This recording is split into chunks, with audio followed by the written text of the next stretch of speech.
सरिता अपनी बहू नीतू से बोलती है। अरे बहू, आज मौसम तो बड़ा अच्छा हो रखा है। ऐसा कर, सबके लिए पनीर की सब्जी बना दे। वैसे भी इतने दिन हो गए हमारे घर में पनीर की सब्जी नहीं बनी। इसी बहाने कम से कम पनीर की सब्जी तो बन जाएगी। क्यों बहू, सही कहा ना मैंने? माँ जी, आप बिल्कुल सही कह रही हो। आपने तो मेरे मुंह की बात छीन ली। मेरा भी मन कर रहा था आज कुछ बढ़िया सा खाने को, लेकिन मैं यही सोच कर नहीं बोल रही थी कि कहीं आप गुस्सा न करो। लेकिन आपने तो खुद ही कह दिया कि पनीर की सब्जी बनाओ और पूड़ी भी। वाह, बढ़िया मजा आ जाएगा खाकर तो। बहू, ऐसा थोड़ी ना है कि मैं हर समय गुस्सा करती रहूंगी। गुस्से वाली बात होती है तभी तो गुस्सा करती हूँ ना। इस समय मेरा मूड बहुत अच्छा है क्योंकि मौसम बहुत अच्छा है। और वैसे भी ना, गर्मी में कुछ खाने पीने का मन नहीं करता और इंसान का दिमाग भी गर्म रहता है, तो वो गुस्सा तो करेगा ही ना। और मौसम अच्छा हो ना तो इंसान का दिमाग भी अच्छा रहता है। माँ जी, खाना तो हर किसी की कमजोरी होती है और मेरी कमजोरी तो बहुत ज्यादा है, क्योंकि मुझे खाना खाना तो वैसे भी बहुत ज्यादा पसंद है। अगर मौसम रोज ही अच्छा रहे ना तो रोज ही खाना खा पाऊंगी। वैसे आप एक काम करिए, बाजार से पनीर लेकर आइए। तब तक मैं पनीर की सब्जी बनाने की तैयारी कर लेती हूँ और आटा भी लगा दूंगी, ताकि पूरियाँ बन जाए गर्मा गर्म और हम सब गर्मा गर्म खा भी पाए। इस मौसम में और भी स्वाद आएगा।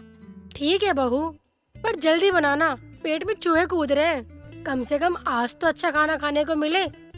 रोज वही दाल चावल खा खा के मैं पक चुकी हूँ। आज खाऊंगी भी, दिल खोल कर खाऊंगी और मन भर के खाऊंगी। एक काम कर बहू, तू अपना काम कर ले जब तक मैं पनीर लेकर आती हूँ। सरिता बाजार चली जाती है। बाजार से पनीर लेकर घर आ जाती है, जिसके बाद नीतू अब रसोई में जाकर पनीर की सब्जी बनाने लगती है। कुछ देर बाद जब पूरा खाना बन जाता है तो वो बड़े शौक के साथ टेबल पर बैठती है और खाने की खुशबू से सरिता खुश हो जाती है और बोलती है। वाह बहू वाह, कितनी अच्छी खुशबू आ रही है। खुशबू से ही पता चल रहा है कितना अच्छा बनाया है तूने। अब तो मेरी भूख दुगनी हो गई। कहीं ऐसा ना हो कि तुम लोगों को खाना कम पड़ जाए। कुछ भी हो, आज तो मैं रुकने वाली नहीं हूँ। आज तो मैं जी भर के खाऊंगी। माँ जी, आप भी ना छोटे बच्चों की तरह कर रही हो। अरे अगर आपको खाने का मन है तो खा लेना, किसने रोका है। अरे माँ जी, मैं तो खुद कहती हूँ कि आप ज्यादा खाओ, क्योंकि आप इस तरह खाने को लेकर कभी नहीं करती हो और मुझे अच्छा लगेगा कि आप भरपेट खाओ। आप टेंशन मत लीजिए, आप आराम से खाना खाइए। खाना कम पड़ेगा ना तो मैं थोड़ा कम खा लूंगी। भले ही मुझे खाना पसंद है, लेकिन मुझे खाना खिलाना और भी ज्यादा अच्छा लगता है। और आप तो मेरी सास हो, आपको तो और ज्यादा खिलाना अच्छा लगेगा। सब लोग खाना खाने लगते हैं कि तभी दरवाजे की घंटी बजती है। नीतू दरवाजा खोलती है और सामने जानकी नाम की एक औरत खड़ी होती है, जो नीतू को साइड करके घर के अंदर घुस जाती है और खाना देखकर बोलती है। लगता है सबको पता चल ही गया है कि मैं आने वाली हूँ, तभी तो इतना बढ़िया बढ़िया खाना बनाए मेरे लिए। खैर जो भी हो, मुझे तो बहुत ही भूख लग रही है और मैंने रास्ते में भी कुछ नहीं खाया है और यहाँ बैठ के मैं आराम से तसल्ली से खाऊंगी। मुझे तो बहुत ही ज्यादा भूख लगी है। अरे बहू, खाना तो लगा दे मेरे लिए। अरे दीदी, आप आने वाली थी, आपने कुछ बताया क्यों नहीं? अरे बहू, जरा इनके लिए भी खाना लगा दे।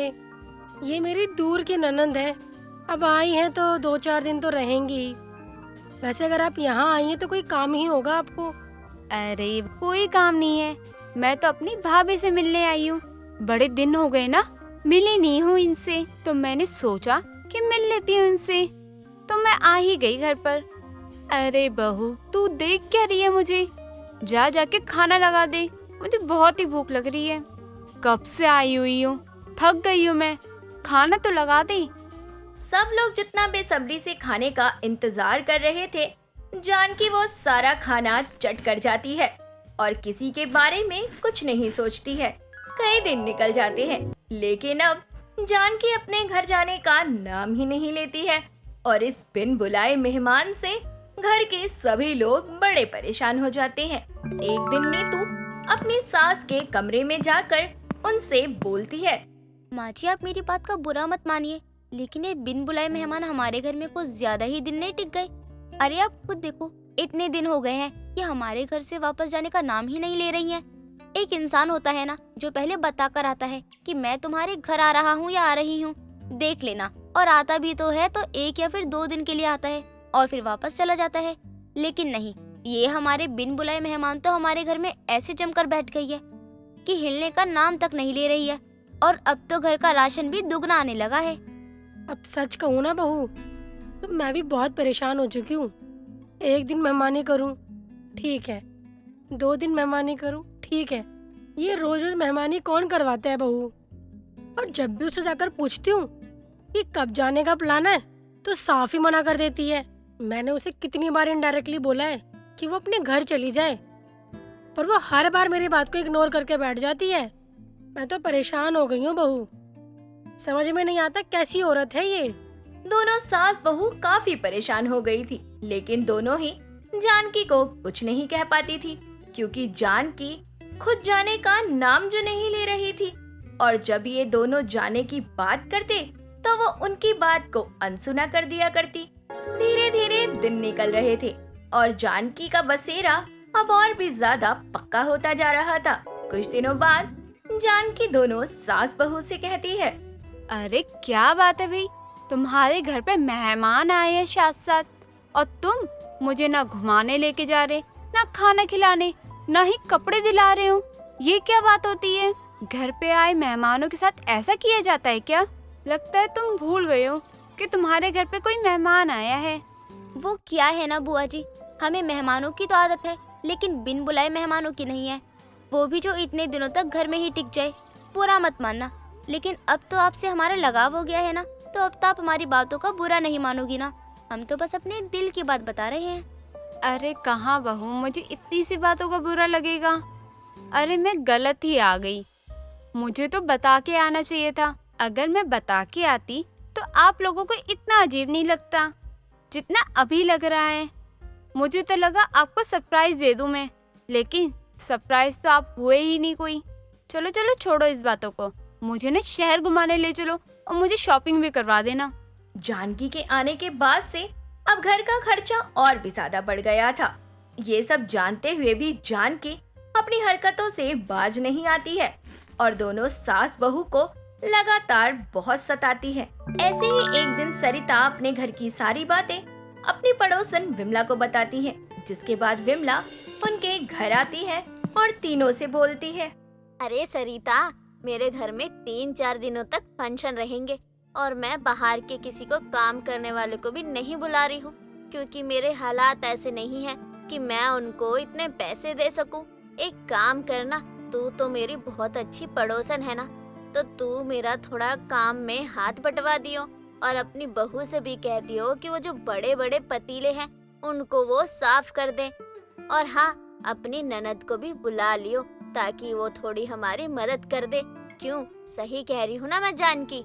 तू मदद करेगी ना? मैं तो मेहमान हूँ ना।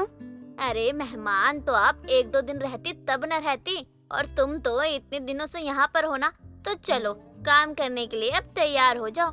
अरे अरे माफ करना, मुझे ना मदद करनी तो थी, लेकिन ना मेरे बच्चों को कॉल आ गया था, तो मुझे ना आज की ट्रेन से घर जाना है, तो मैं ना चलती हूँ। जानकी तुरंत ही वहाँ से वापस चली जाती है और आखिरकार बिन बुलाए मेहमान से सरिता और नीतू को छुटकारा मिल जाता है। नेहा एक बेहद ही खूबसूरत लड़की थी, जिसे बरसात से बेहद ज्यादा प्यार होता है और अपने इमेजिनेशन वाले लाइफ पार्टनर के लिए भी उसके मन में बहुत सारे सपने होते हैं। वो एक कॉलेज में पढ़ती है, ये साल कॉलेज में उसका लास्ट ईयर है। ऐसे ही एक दिन जब वो कॉलेज जाती है, जहाँ उसकी फ्रेंड रिया उसे बोलती है, आ गई मैडम, चल क्लास में चलते हैं। वैसे नेहा, तुझसे एक बात पूछूं? देख रिया, मैं अच्छे से जानती हूँ कि तुम मुझसे क्या पूछेगी हर बार की तरह। अरे यार, जब तू जानती है क्यों इतना तैयार होकर कॉलेज में आती है। ये हमारा लास्ट ईयर है इस कॉलेज में, और तुझे देखकर मुझे लगता है कि ना जाने तेरी जिंदगी में प्यार कब आएगा। अभी तक तो तू सिंगल ही है और बातें तू लव मैरिज की करती है। अरे यार देख, जो ढूंढना पड़े वो प्यार थोड़ी होता है। जिसके नसीब में प्यार होता है ना, वो खुद चलकर आ जाता है। और अगर मेरे नसीब में प्यार होगा तो एक दिन खुद चलकर मेरे पास आ ही जाएगा। देख लियो, कहीं तेरे प्यार को चलकर आने में देरी ना हो जाए और इतने में तेरे मम्मी पापा तेरी शादी करा दे। अरे ये क्या बोल रही है? तुझे पता है ना कि मुझे अरेंज मैरिज नहीं करनी है, मैं लव मैरिज ही करना चाहती हूँ यार। इसके लिए मैं एक ऐसा इंसान चाहती हूँ जिसके साथ मैं अपने सारे सपने पूरे कर सकूँ। उसके साथ बारिश में नाचूं, डांस करूँ और भी बहुत कुछ, समझी? हाँ हाँ समझ गई, लेकिन इसके लिए भी तो पहले प्यार करना होगा ना। इस तरह वो दोनों कॉलेज की क्लास में चली जाती हैं और अपनी पढ़ाई पूरी करती हैं, जिसके कुछ ही देर बाद कॉलेज खत्म हो जाता है और नेहा अपने घर आ जाती है, जहाँ उसकी माँ उसे बोलती है, आ गई मेरी प्यारी बेटी, मैं अभी तेरे लिए चाय बना कर लाती हूँ। इस तरह कुछ ही देर में सरला अपनी बेटी के लिए चाय बना के लाती है और नेहा चाय पी लेती है, जिसके बाद सरला उसे पूछती है, तो कैसी रही आज मेरी बिटिया की कॉलेज की क्लास? पढ़ाई अच्छी तो चल रही है ना? हाँ हाँ माँ, आप तो जानती हो ना कि आपकी बेटी कितने मन से पढ़ती है, और वैसे भी ये मेरा आखिरी साल है, उसके बाद मेरा कॉलेज खत्म हो जाएगा। अच्छा माँ, मैं अपने कमरे में जा रही हूँ। नेहा अपने कमरे में चली जाती है, जिसके बाद अचानक तेज बारिश शुरू हो जाती है और बारिश की बूंदें देख वो खुश होकर अपने घर की छत पर जाकर नाचते हुए और गाते हुए कहती है, मैं नाचूं आज छम छम छम। हाय, इस बारिश की बूंदों ने तो मेरा मन खुशी से ही भर दिया। ना जाने किस दिन आखिर वो मेरा सपना पूरा होगा, कब मैं बारिश में अपने उस लाइफ पार्टनर के साथ नाचूंगी जिससे मैं प्यार करने लगूंगी। इसी तरह वक्त बीतता है और नेहा का कॉलेज पूरा हो जाता है और कुछ वक्त बीतने के बाद एक दिन उसके पिता अशोक सरला से बोलते हैं, अरे ओ नेहा की माँ, सुनती हो? तुमसे एक जरूरी बात करनी थी।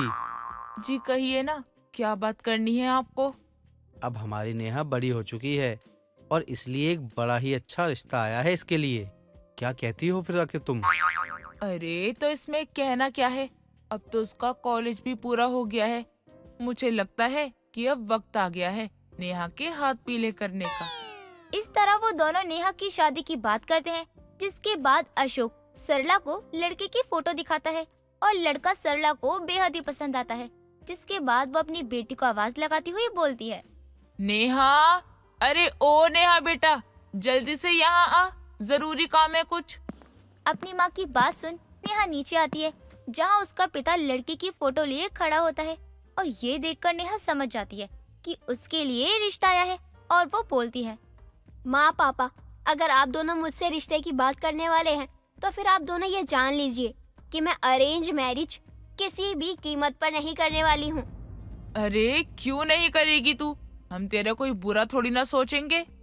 अगर तुम्हें अरेंज मैरिज नहीं करनी तो क्या तू किसी से प्यार करती है तो उसे हमारे सामने लेकर आ। अरे पापा, मुझे अभी तक किसी से प्यार हुआ ही नहीं तो मैं क्या बताऊं। आप दोनों मुझे वक्त तो दो, क्योंकि शादी में मैं लव मैरिज ही करना चाहती हूँ।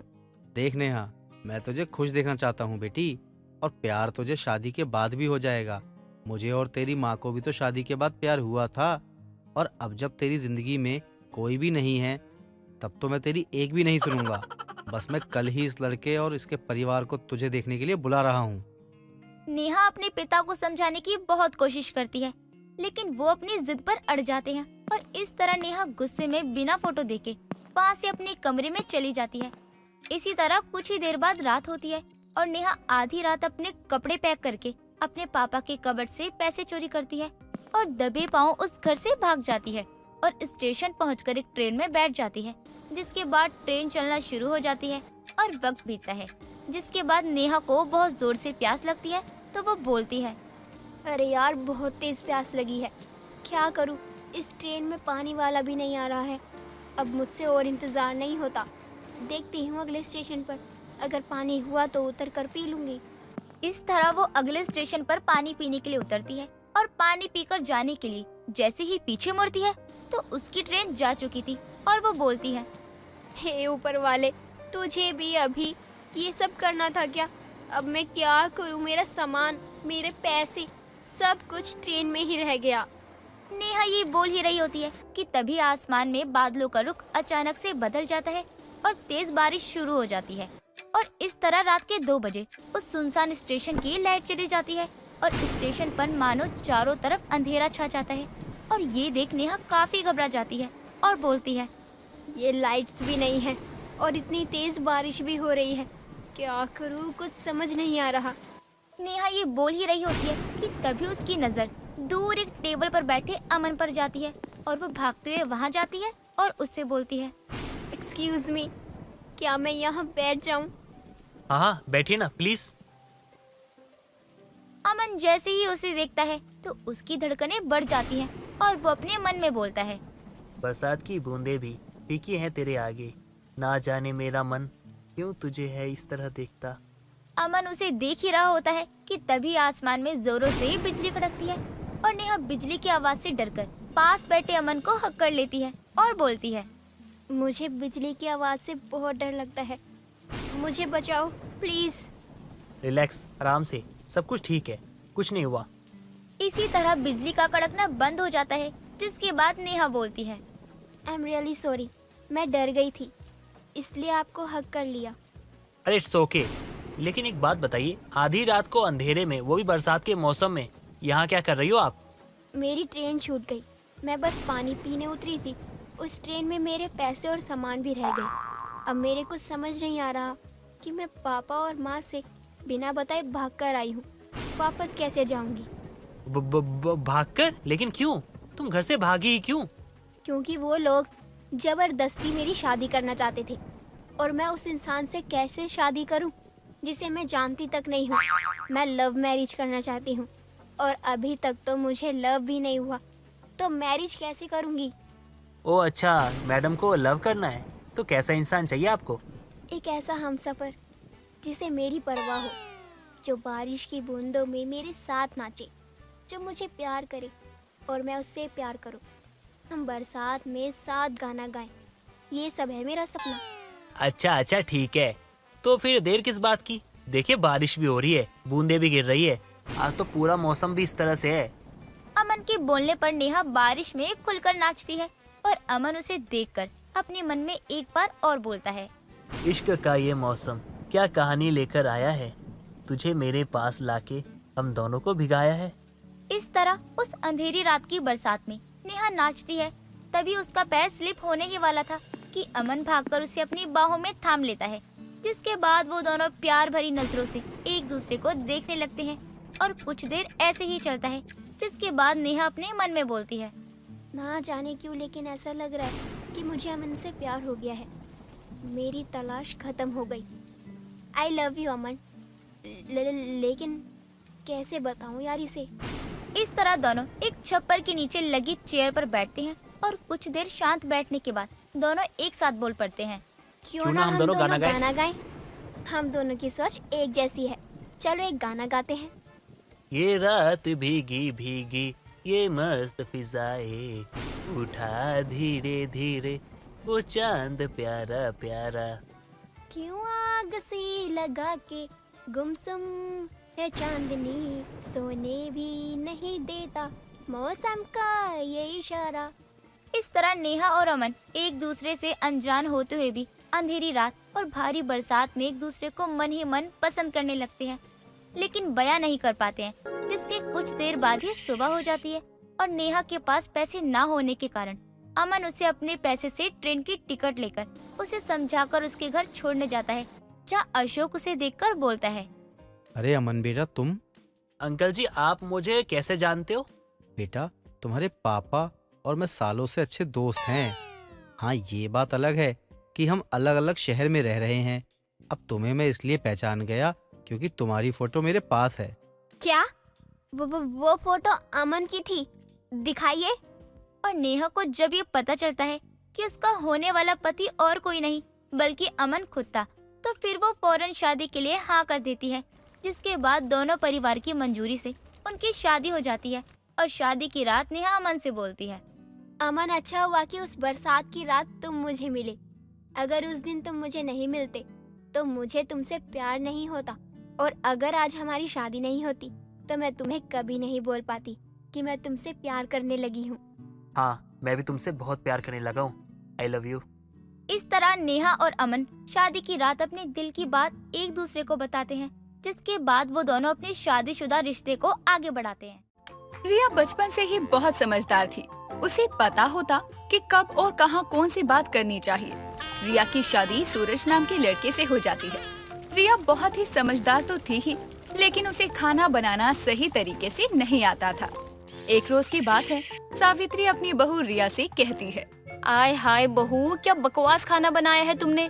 ऐसा खाना खाने से बेहतर मैं उपवास कर लूं। तूने अपने मायके में कभी खाना बनाना नहीं सीखा क्या? माँ जी, खाना बनाना आता तो है, पर मुझे पसंद नहीं ज्यादा मेहनत करना। मुझे तो मैगी खाना पसंद है। आपको भी कभी खाना हो तो हुक्म कीजिए, 2 मिनट में बनाकर खिलाऊंगी। रहने दे बहू, तेरे हाथ का दाल चावल तो अच्छा बनता नहीं है, तो मैगी क्या तू खाक अच्छा बनाएगी? रहने दे, खुद ही बना के खा लूंगी मैं। माँ जी, सच बता रही हूँ, मैं मैगी बहुत अच्छी बनाती हूँ मैं, वो भी हेल्दी और टेस्टी। एक बार खाओगे तो हाथ चाटते रह जाओगे।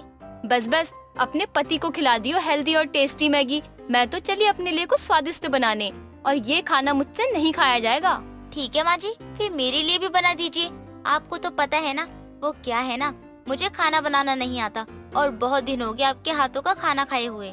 हाँ, बस नौटंकी करवा लो इनसे। काम का नाम सुनते ही इनको दौरे पड़ते हैं। क्या क्या कहा माँ जी आपने मुझे? दौरे कब पड़े मुझे? हमेशा रेडी रहती हूँ खाना बनाने के लिए। वो तो बस आपको मेरे हाथों का खाना पसंद नहीं है, इसलिए बोलती हूँ। हो गई खत्म नौटंकी, या कुछ देर और चलेगी ये फिल्म? मुझे भूख लग रही है, मुझे खाना भी बनाना है। तेरी नौटंकी देखने से मेरा पेट नहीं भरेगा। माँ जी, बस 5 मिनट दीजिए, मैं अभी आपको कुछ अच्छा बना के खिलाती हूँ। अगर पसंद ना आए तो मत खाना आप। ठीक है, जब इतना बोल ही रही है तो खा लेती हूँ तेरे हाथ की मैगी। सावित्री की बात सुनकर रिया रसोई में जाकर मैगी बनाने लगती है, और कुछ देर बाद रिया खुद के लिए और अपनी सास के लिए मैगी लेकर आती है।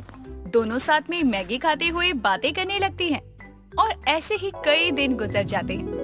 ऐसे ही एक दिन सावित्री की पड़ोसन बिंदु उनके घर आती है, और सावित्री और रिया को देखकर कहती है, क्या बात है, सास बहू का भरत मिलाप चल रहा है क्या? इतनी गहरी बातें चल रही हैं। घर में आए हुए मेहमान का कोई आदर सत्कार है ही नहीं। मेहमान? कहाँ है मेहमान बिंदु? मुझे नजर क्यों नहीं आ रहे? लगता है मेरी आंखें कमजोर हो गई है। देख तो बहू, कौन सी शर्मीली मेहमान आई है हमारे घर जो दिख नहीं रही। मजाक कर रही हो ना? मुझे पता है तुम मेरे साथ मजाक ही कर रही हो। और तुम क्या कर रही थी? जो भी कर रही थी मुझे मजाक से कुछ ज्यादा ही लगा। मुझे लगा कि तुम कहीं और जा रही होगी, गलती से हमारे घर आ गई। वैसे तुम हमारी पड़ोसन से कब मेहमान बन गई, ये सोचकर ही मैं अंधी हो गई। माँ जी, आपकी एक्टिंग बहुत मस्ती, लाजवाब। मस्का कम लगा, और चाय लेकर आ हम दोनों के लिए। कब से चाय के लिए बोल रही हूँ, और ये है कि बात को तब से गोल गोल घुमाए जा रही है, और मुझे चाय के साथ मैगी खाने को मना रही है। मैगी? ओहो, क्या बात है, सही वक्त पर आई हूँ मैं। जा बहू, लेकर आ मैगी। तेरी सास नहीं खाएगी, उसके बदले मुझे खिला दियो। क्यों, तुम्हारे पास ही केवल मुंह है क्या? मेरे पास भी मेरा मुंह है, मैं भी मैगी खाऊंगी, मेरे लिए भी लेते आना। बड़ी आई मेरे ही घर में, मेरे सामने मेरी बहू के हाथ की मैगी खाने वाली। हाँ हाँ, तुम्हारे पास भी मुंह है। जाओ बहू, मैगी और चाय ले आओ। आप लोग तब तक बातें कीजिए, मैं आपके लिए मैगी बनाकर लेकर आती हूँ। रिया कुछ देर बाद सबके लिए चाय और मैगी लेकर आती है, और सब चाय के साथ मैगी खाते हैं। ऐसे ही कुछ दिन गुजर जाते हैं। अब रिया अपनी सास के साथ अपनी पड़ोसन बिंदु को भी मैगी खिलाया करती। ऐसे ही एक दिन जब सावित्री की तबीयत खराब होती है, तब रिया अपनी सास के पास जाकर कहती है, माँ जी, क्या हो गया आपको? इतनी ज्यादा तबीयत खराब कैसे हो गई? और कैसे, बस तेरी मैगी का असर है। तेरी मैगी की वजह से ही आज मेरी तबीयत खराब हो गई। माँ जी, मैगी ने कुछ नहीं किया, बस आप खुद पर थोड़ा भी कंट्रोल नहीं कर सकती। जहाँ चटपटा खाना दिखा नहीं, वहीं कूद पड़ती हो खाने के लिए, और कसूर मैगी को। मैंने और बिंदु चाची ने भी तो मैगी खाई है, हम तो बिल्कुल ठीक है। बहू, मुझे मत समझा, मैं तेरी सास हूँ, तू नहीं। अब तू मुझे बताएगी कि मैं क्या खाऊं और क्या नहीं? वाह, अब मेरे खाने में भी नजर डालेगी। सूरज, अरे ओ सूरज, कहाँ है? सावित्री की आवाज सुनकर सूरज अपनी माँ के पास आता है और सावित्री से पूछता है, क्या हुआ माँ, ठीक तो हो ना आप? कोई तकलीफ तो नहीं हो रही है आपको? हाँ, तकलीफ हो रही है। अपनी बीवी को यहाँ से ले जा, वरना मैं और बीमार हो जाऊंगी। क्यों रिया, अब तुमने क्या कर दिया माँ के साथ, बताओ मुझे। मैंने कुछ नहीं किया, माँ जी बस मुझे देखकर ऐसे बोलने लगी, तो बस मैं माँ जी को पूछने आई थी। हाल पूछते हुए तूने मुझे ताने भी तो कितने मारे। ताने नहीं थे माँ जी, मैं तो बस आपको समझा रही थी कि तला भुना कम खाओ। और तेरी मैगी, वो खाया करो, उससे आपको कोई दिक्कत नहीं होगी। दोनों की बहस होने लगती है, और ये देखकर सूरज अपने सर पर हाथ रखते हुए कहता है, हे भगवान, मुझे पता है आपके ऊपर बहुत जिम्मेदारी है, लेकिन आपने मुझे दो औरतों के बीच डाल दिया है। कम से कम किसी एक को तो दिमाग दो। तभी रिया और सावित्री दोनों साथ में सूरज को बुलाती हैं। सूरज, हाँ, क्या हुआ अब? मैंने कहा था ले जा इसे यहाँ से, लेकिन तू खड़े खड़े पता नहीं क्या सोचने लग गया। क्या सोच रहा है? और रिया, तुम्हें क्या तकलीफ है? कुछ नहीं, बस मैगी ला दो, माँ जी को मैगी का सूप खिलाऊंगी। ठीक है, जो मर्जी करो, लेकिन मुझे दोबारा बीच में मत घसीटना। लेकिन बेटा मैगी मुझे नहीं खाना। माँ खा लीजिए, हमारे पास दूसरा ऑप्शन नहीं है, हमें मैगी ही खानी पड़ेगी। सूरज की बात सुनकर सावित्री अपना मुंह बनाने लगती है। ऐसे ही अगली सुबह जब सावित्री ठीक होकर घर में इधर उधर घूम रही थी, तभी उसकी बहू रिया सावित्री के लिए मैगी लेकर आती है और कहती है, माँ जी आप उठ गई? आइए बैठिए, ब्रेकफास्ट कर लीजिए, वरना ठंडा हो जाएगा। मुझे नहीं खाना तेरी बकवास मैगी, जब देखो बस यही खिलाती रहती है। माँ जी खा लीजिए, आपकी तबीयत अभी सही से ठीक नहीं हुई है, तो जब तक ठीक नहीं होती तब तक आपको मैगी का सूप ही खाना पड़ेगा। हे भगवान, कहाँ हो आप? मुझे बचाओ, मुझे मेरी बहू से बचाओ। सावित्री के चिल्लाने से सूरज और घर के बाहर से गुजर रही बिंदु पड़ोसन उसके पास पहुंच जाते हैं और दोनों साथ में पूछने लगते हैं, क्या हुआ? क्या हुआ सावित्री बहन? ऐसे क्यों बचाओ बचाओ चिल्ला रही हो? किसने क्या कर दिया तुम्हारे साथ? मेरी बहू शायद मुझे खुश नहीं देखना चाहती। क्यों, क्या हो गया? जो भी बात हो हमें साफ साफ बताओ, तभी समझ पाएंगे हम सब। माँ, रिया ने कुछ किया क्या? बताओ, अभी उसे समझाता हूँ मैं। तेरी बीवी पागल हो गई है, मैं तंदुरुस्त हो गई हूँ, फिर से मुझे मैगी खिलाने पे तुली है। सावित्री की बात सुनकर रिया बोलती है, माँ जी आपकी तबीयत खराब अभी भी ठीक नहीं हुई है, और मुझे लगता है आपको मैगी के अलावा कुछ और नहीं खाना चाहिए, इसीलिए बस आप मैगी का सूप पियो। नहीं, तुम ही खाओ तुम्हारी उबली हुई मैगी, मुझे नहीं खाना सादा खाना, मुझे कुछ अच्छा सा बनाकर खिलाओ, कुछ चटपटा सा, ताकि मैं जल्दी से जल्दी ठीक हो जाऊं और अपना घर संभाल सकूं। ठीक है, फिर मैं आपके लिए लंच टाइम में कुछ चटपटा खाना बनाऊंगी, तब तक आप ये सूप वाली मैगी खाओ और उसके बाद रेस्ट करो। हाँ सावित्री, तुम अभी यही खाओ, और अगर बहू ने तुम्हें लंच टाइम में कुछ चटपटा नहीं दिया तो मुझे कहना, मैं लेते आऊंगी। बिंदु के इतना बोलने के बाद सावित्री मान जाती है। कुछ देर बाद लंच टाइम में रिया फिर से मैगी लेकर आती है, लेकिन इस बार सूप वाली मैगी नहीं, चटपटी मैगी बनाकर, और अब बेचारी सावित्री को उसे ही खाना पड़ता है।